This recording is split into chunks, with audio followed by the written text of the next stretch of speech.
sipping on wine. I can see it in your eyes, you were feeling alive. Why I tell you I was good, why the fuck would I lie? กำลังจะเดินทางไปพระธาตุภูสี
เข้าไปเรื่อยจังไรหนึ่งหมด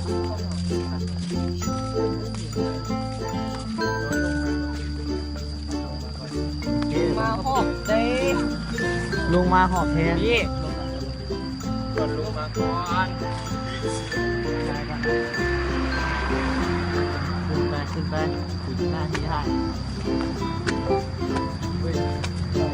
ไกลไม่จะมาเที่ยว มีใกล้มา ไกลออกมาเที่ยว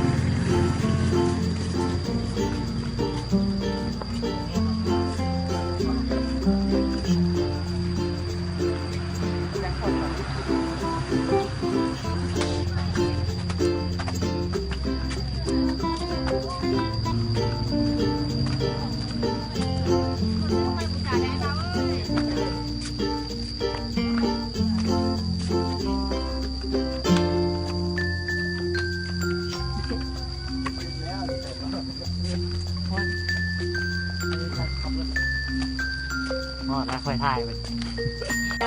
ขั้นนั้นแล้วก็ค่อยว่ากัน ไปเลย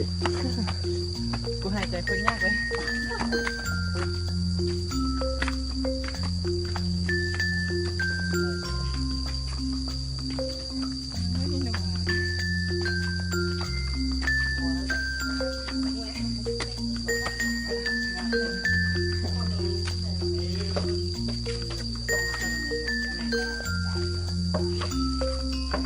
มืดจ้ะ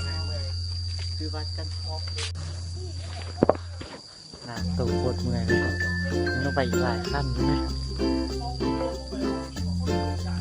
ยิ้มเป็นกล้องนะเฮ้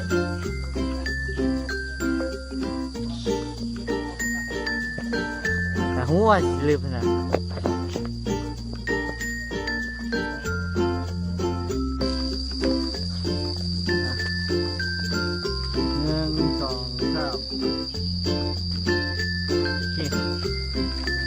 ดีเลยพูดเถอะ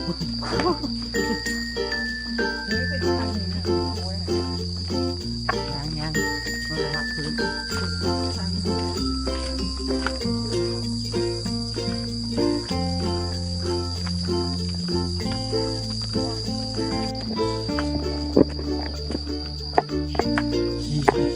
ขึ้นไปเลย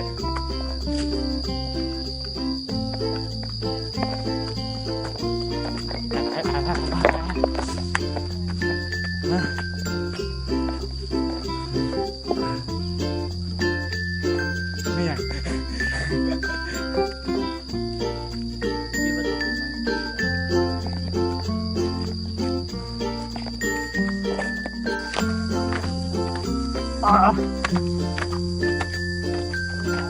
ต้องไปอีกสักขั้น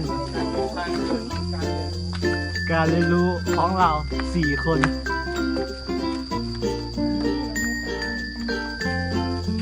อ๋อหาเชียมาบ่ฮอดครึ่ง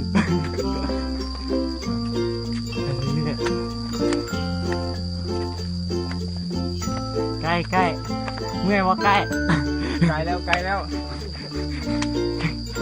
ใกล้ใกล้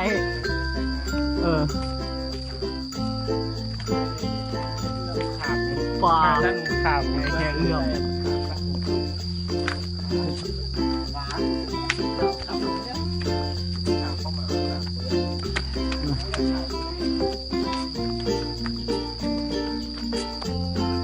คนไทยมาไหวแล้วพักกัน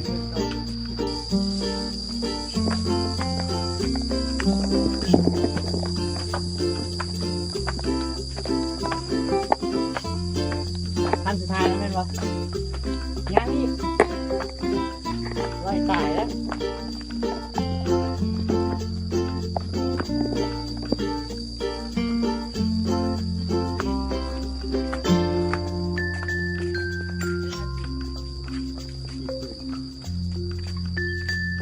ที่นอนตั้งแต่4 โมงเช้า 4 โมงเช้าเช้าอีหลีแล้วล่ะอันนั้นแม่งยังอ่ะ เฮ้ยเล่นบัตรคุกไป เอายิ้มยิ้มยิ้มอ่ะเจ็บเอามุมใกล้ๆใกล้หมด1 2 3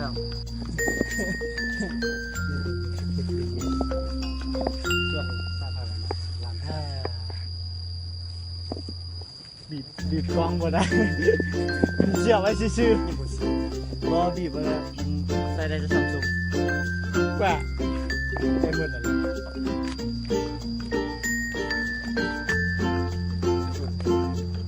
มันคือติดตาเสียวๆยังไงวะ หักน้ำมูกอ่ะ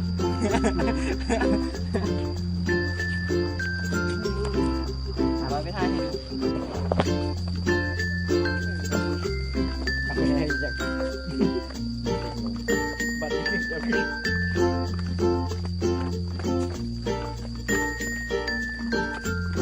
ต้องถามคนมีประสบการณ์แน่ ลูกเริ่มขึ้นช่วง มันแห้งดึกๆของโลก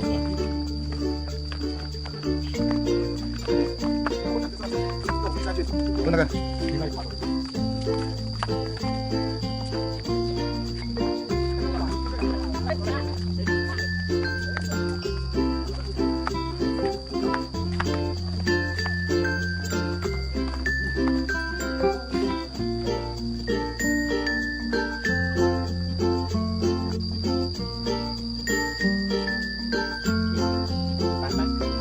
ไปนั่งครับ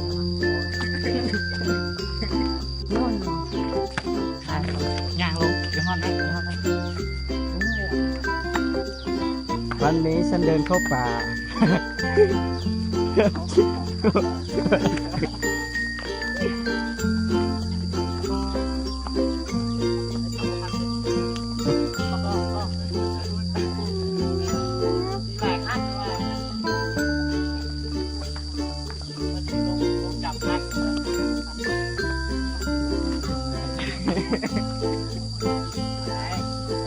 เกี่ยวลง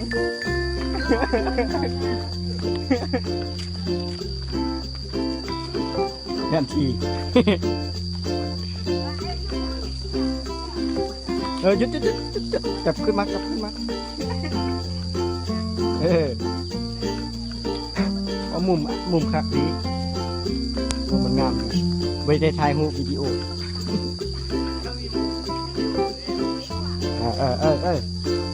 เนี่ยแบบนี้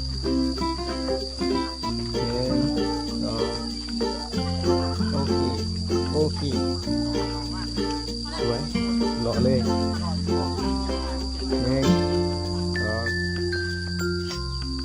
3สอด1 2 6เฮ้ยดิ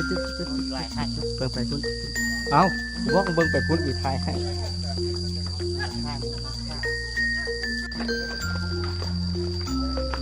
ตอน อนนี้กำลังจะลงไปถึงขั้นสุดท้ายแล้ว เย้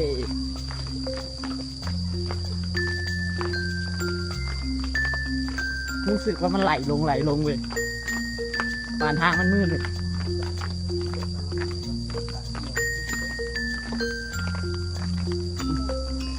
ลุงจำแล้วสิท้ายไหม